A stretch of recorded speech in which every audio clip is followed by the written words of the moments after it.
Hi there, hi there. It's Trisha Broderick with Ignite Insight and Innovation back again. It's March. It's March. Can you believe it's March? I cannot believe it's March, and somehow it is. And I have this colorful background because I'm still green. I don't know what StreamYard did in their latest update, but like about 2 weeks ago, I have like a green tint, and I do want to get rid of the grays, but I don't really want to replace it with green. So I'm going to try the colorful background and hope it's not super annoying. In addition, I did a live earlier with Diana and my video was choppy. So fingers crossed that this doesn't play out today because it was fine on my end. So I'm hoping that it's going to be fine. So if you're out there and you can confirm if the video is better, because I did not get feedback the last time and I didn't ask for it. And then the problem was we went through the whole thing and I didn't fix the issue. So fingers crossed, and we'll see. And we're going to go in today. So today's topic, Daily Scrum. Now, this one's going to be a rant. It's going to be a rant. Just buckle up, people, because I'm feeling ranty right now. And so this is how this is going to play out. Now, some people are like, what's a daily scrum? And I don't actually I'm not even going to talk about it in necessarily in complete context of scrum. So I don't care if you are doing scrum or not doing scrum. This event is beneficial regardless. In fact, we had one team back in 2005. Now, technically we were doing scrum, but we were faking scrum like there was nobody's business, like pro that year, pro at faking it. But Scrum is a daily scrum. The intent of this event is an opportunity to come together and inspect for the next 24 hours. Let's leave it at that simplistic of a purpose, right? Come together to inspect and adapt for the next 24 hours collaboratively with other people.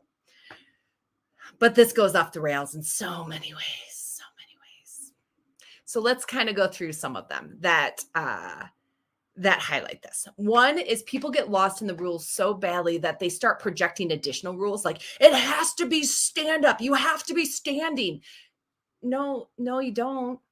It has to be in the morning. No, it doesn't have to be. Well, you have to do it this way. And you got to stand and this person like all of those projections are just that, projections. They're not a requirement.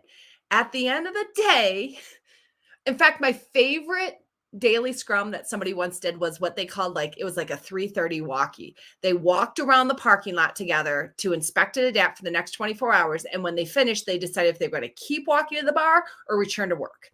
Best daily scrum I've ever seen. I tend to have them even in leadership teams where we had them at 7 a.m. once and leaders all got together and we figured out what we needed for that day. And people called in at that time because it was 7 a.m., but I was already at the office because I'm that ridiculous person. Don't judge me. I see you. I know that I can't see you, but I see you. I know what you're doing right now. But it doesn't, all of those extra rules that people try and say you have to do, or usually they're just projections. They're not a requirement. At the end of the day is your event helping people inspect and adapt for the next 24 hours. How you do it can vary for different people. When it happens, that's fine. 2, if it's just a status report session. If you have people updating their status someplace, please, for everything I love in life, do not ask them to repeat the status that they've already noted down. Nobody wants to do that. Nobody wants to repeat themselves multiple times just for status. But this is the reality for a lot of teams when they start off, right? If you're supposed to inspect and adapt for the next 24 hours, but you're not acting like a team, you're just barely cooperating, and even that is a reach, and you're all acting as individuals in your parts, then chances are they're not going to get a ton of value out of a daily scrum. The purpose of a daily scrum is to inspect and adapt for the next 24 hours collaboratively. If you have people that don't even engage with each other, don't care what anybody else on their team is doing, chances are the daily scrum's not super valuable, at least not right off the bat with it. But if you just make it a status, reporting meeting, you will struggle to get them to keep coming. 3, okay, Trisha, we've let go of the status reporting and we're just going to focus on the impediments or the roadblocks or the challenges people have. But it's crickets. Day after day after day, just crickets. Kind of like how I feel when I talk to myself on StreamYard. It's just crickets out there. But like, this is part of what you should expect. Yes, it's annoying, but why are you surprised by this? You have to build trust up in the team. You have to help people understand why they want to raise these impediments. You have to help them be comfortable to be vulnerable to raise an impediment and not just go, oh, I'll figure it out, I'll get it worked out. But that the goal of raising the impediments isn't whether or not you can fix it, it's whether or not you need to collaboratively fix it. And so this is kind of something you have to work towards the team. Now, if they stay this way time after time after time, where just never raise any impediments, I did that once and I had a team that did, I was like, but they never got work done at the end either. And I was like, okay, every daily scrum, you've had 0 impediments or like one impediment this entire period of time. And then we get to the end and I'm like, and then nothing got done. Is there a problem? They're like, no, it just worked out that way. So then the next period of time, I highlighted how many impediments they raised up. And eventually the pattern's obvious enough that the trust isn't there. The vulnerability is there. The willingness to share ownership isn't there. You shouldn't be shocked that this is happening, but you don't want it to keep happening. No. My favorite question that I often ask is just, who needs help? Who needs to talk? Who needs to just talk something out? It doesn't even mean help because you're failing. It might just be, I just need to talk this through. Like, I just need to engage with somebody about it. And it just starts building that collaboration, which again goes back to the original purpose. 4, don't hijack your daily Scrum event. This thing should be fast. I mean, the time box rule is 15 minutes max, but the reality is I've had daily scrums that last a couple minutes. Boom, you're in, you're out. Don't hijack it because so-and-so wants to give an announcement to the team, or hijack it where you're giving every one of your updates for the next quarter in this. Those are important updates, fantastic. Schedule something else.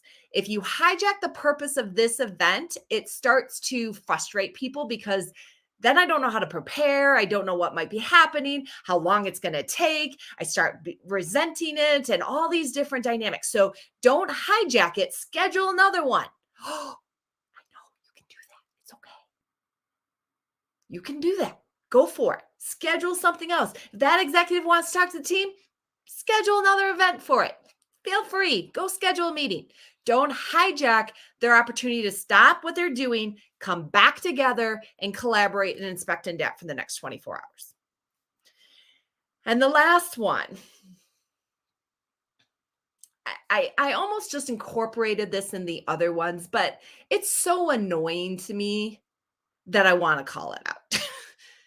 If you've got a daily scrum going on where people are just going, I'm working on stuff. I'm still working on stuff. I have no impediments. And it's like this super vague, craptastic delivery that we've all experienced. We all know the person that, don't put their name in chat. Don't do it. Don't do it. Right. But we all are thinking of somebody. Right.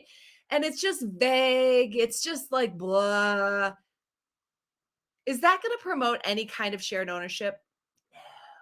Is that going to promote any kind of collaboration? No. Or inspecting and adapt? No. So, but it's going to happen. It's going to happen because, again, it's tied back to that status report feeling of people just feeling like they're reporting stuff versus really understanding the purpose of it. So I like to actually encourage when I get somebody that's in that category where they really don't see the value, stop sharing.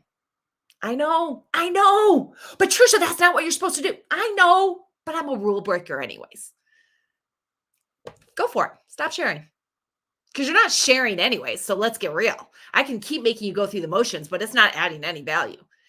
And then you got to wait a little bit until the opportunity arises when that person might not be present.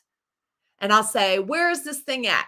And they go, well, that's so-and-so's. And I'm like, oh, that's so-and-so is not a role in the team. The team owns this. Where is this at? And they're like, we have no idea. And I'm like, oh, maybe that's why we really do this, is that we share ownership with this. And so being vague, you're not helping anybody. You're not helping your teammates. And I thought about incorporating this with the status report, but it's just so common and it's such a dynamic. But I have found a little bit more compassion about this lately. I know I'm supposed to be ranty today, but I have found a little bit more compassion in that, look, we've trained people to just report status. We've trained people to feel like it's just checking up on somebody. So why wouldn't somebody be annoyed with something like initially? And then we haven't really created tons of environments for collaboration. So again, this is all new to somebody. So of course they're going to react. Of course they're going to be skeptical. And if I believe that it truly does add value, I might have to wait to demonstrate that value before it's really understood. I can't keep telling somebody it's valuable. I need them to experience the value. And I think sometimes we get in such a place where we're going through the mechanics so much that we forgot to actually experience the value. We forgot to demonstrate when the value is needed or why it's valuable. And sometimes that means letting it a little bit before it gets better. So those are kind of some of my signs. Now I'm calling them a pet peeve. I'm ranting about them. But the reality is they're just signs that your team is still moving towards collaboration or not quite there yet. Because once they are collaborating, once they feel a sense of shared ownership, they'll sometimes like, do we even need a daily scrum? Because we're constantly talking. Still have the daily scrum, in my opinion, and those because even when you are constantly talking, you see the value but now you've incorporated it throughout your day, basically, it still gives that opportunity just to stop, take a breath and go, who needs help? And that can be really powerful for somebody. Wait. Oh, actually I do, because they were so knee deep in something and they didn't realize it. So the value's there, but it's a journey to get there. Hopefully those tips were helpful for everybody. And maybe I'm feeling, I enjoyed being ranty. See, if I got to talk to myself, at least I can rant. Like that's going to be, at least that's enjoyment for me too, right? With these things. So maybe I'll do another one in the upcoming months. But what's coming up? So I have an impactful training and speaking at the end of this month, and it's almost full. There's only a couple spots left. So if you were looking at that, jump on that soon. There is an advanced CSM, which is all focused on facilitation skills next month. And that one, I feel like, Mary, how do I put that up on the screen? I just feel like, oh, I can show it, Mary, because I just feel like that. I'm going to pause so that someone can take a screenshot of this. Right? Like that's just, it's perfect for me. Okay. So, ACSM April, there's lots of spots still open in that. I just opened that one up for people. And then my next Leading Amazing Teams with Jake Calabrese is in May. And that one we just posted as well. All of these are still virtual. But someday, so hopefully soon, sometimes we'll get there with it. And I did a live this morning with Diana for Lead Without Blame. Our next one is going to be on the 7th of next month. So actually, I think the same day again. So it will become my live day, I think. But if anything else, let me know. Hopefully you have a wonderful March, and I'll see you next month.